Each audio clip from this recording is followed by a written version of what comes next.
In The Adventures of Tom Sawyer, there's a humorous scene in which Tom and his best friend Huckleberry Finn, along with their pal Joe Harper, all of whom the good folk of St. Petersburg, Missouri, have presumed to have been drowned, watch their own funeral from their hiding spot in the church. After allowing the mourning to go on for a time, they walk down the aisle, fully alive, much to the shock, joy, and no small consternation of the crowd. This summer there will be another funeral of sorts for Tom and Huck. There will be no humorous ending. We should expect no miracles. For all the crowds, and all the noise, and all the bumping, jostling, rushing, expense, queues, and sunburn, there exists an actual island of sanity in the heart of the Magic Kingdom. Our own little fortress, complete with a moat. Beneath the boiling sun there is refuge, a cool, verdant wrinkle in time, where you can exhale and decompress and float away on a raft. And they're taking it away from us. Tom Sawyer Island, as near as I can tell, is unique among theme parks, and certainly among Disney parks.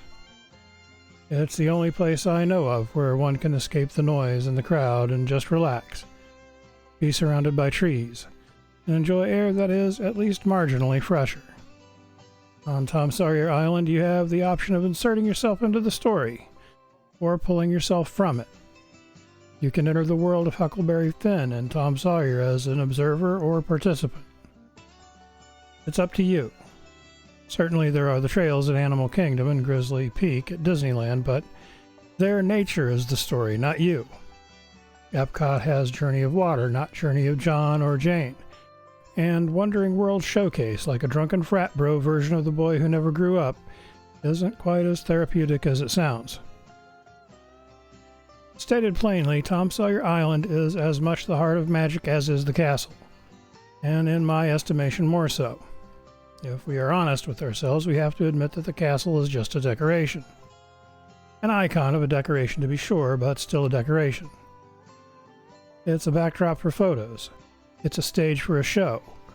It's home to a restaurant, but it is not a playground, or a park, or a secret hideout.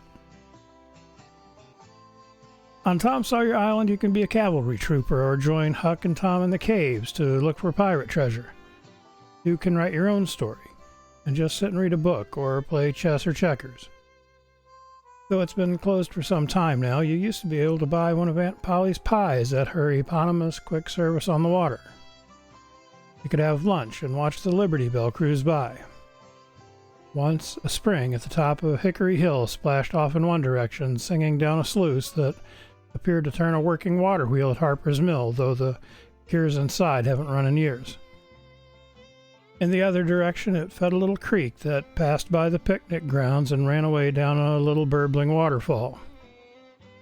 All have been sitting dry and still for who knows how long now. They are forgotten because they are inconvenient, filled with dirt, weeds, and trash. Modern Disney encapsulated. The sense of peace that could be once found on Tom Sawyer Island confounds my ability to accurately describe, and I feel obligated to apologize to each of you for making such a poor attempt of it. Disney hasn't made the faintest attempt to keep Tom Sawyer Island in good repair, yet has the nerve to tell us that they are taking it away from us because it's underutilized. I seem to recall a submarine that was met with a similar hypocrisy. Disney was very close to creating a perfect thematic flow, from Pirates of the Caribbean to Tiana, across the rivers of America and ending up at the Haunted Mansion. It could have been flawless. Huck and Tom lived on the Mississippi. Aunt Polly's would have been the perfect beignet stand. They could have paid Café Du Monde to run it for them. They used to franchise, after all. I'm sorry, but Disney beignets are kinda terrible. And although our Haunted Mansion borrows its look from a grand home in the Northeast, the story is supposed to be set in Louisiana. The continuity could have been perfect, but no. Instead, let's sink the boat, fill in the river, bulldoze the island, burn the fort, collapse the tunnels, kill the trees, and erase the lore. Let's replace sanity with more noise and legend with merchandising. Hopefully they'll find a new use for the Liberty Bell. Maybe a floating casino at Port Orleans. I mean, why not? They're putting an actual bar in the Magic Kingdom. One of the things that's so frustrating is that Disney's motivation to erase the area is predicated partly on embarrassment over a single expression that Twain dared to commit to paper. He used a forbidden word, you see, and that can't be allowed. They ignore the idea that a writer acknowledging that something exists does not mean that he or she endorses it. Even were it so, does that mean we throw him away entire? Something, the good is often interred with the bones, I suppose. Don't worry, though. Captain Beatty will be along shortly to unburden us of Frontierland and Liberty Square after that.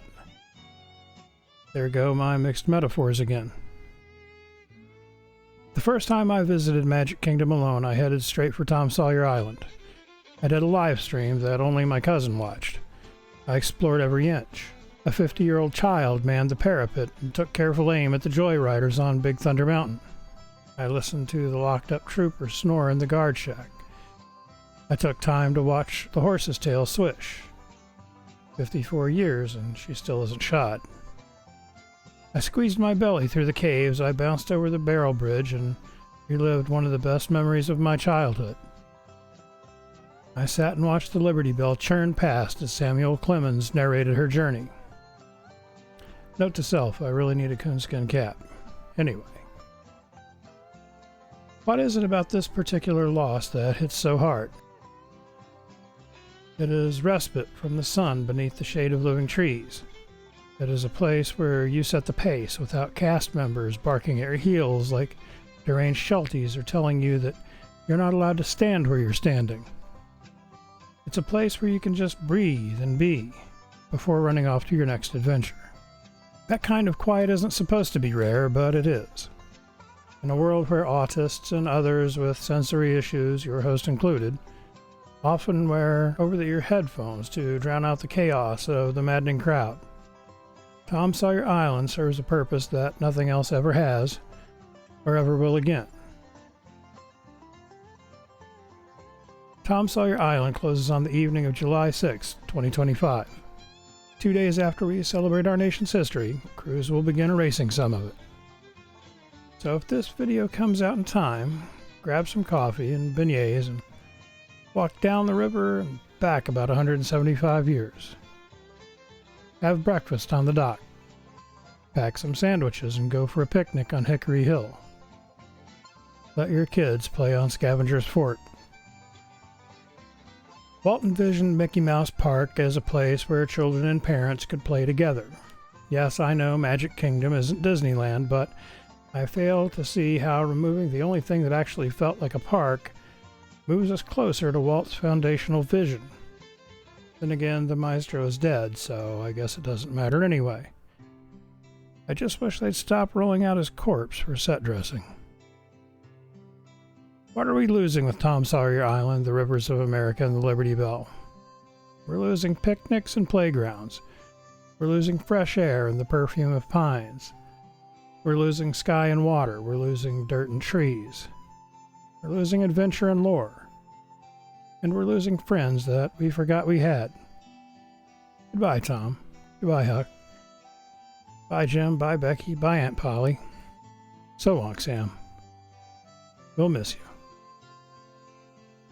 If you've watched this far and you haven't already, I hope that I've earned the honor of your subscription and your click of the all notifications icon.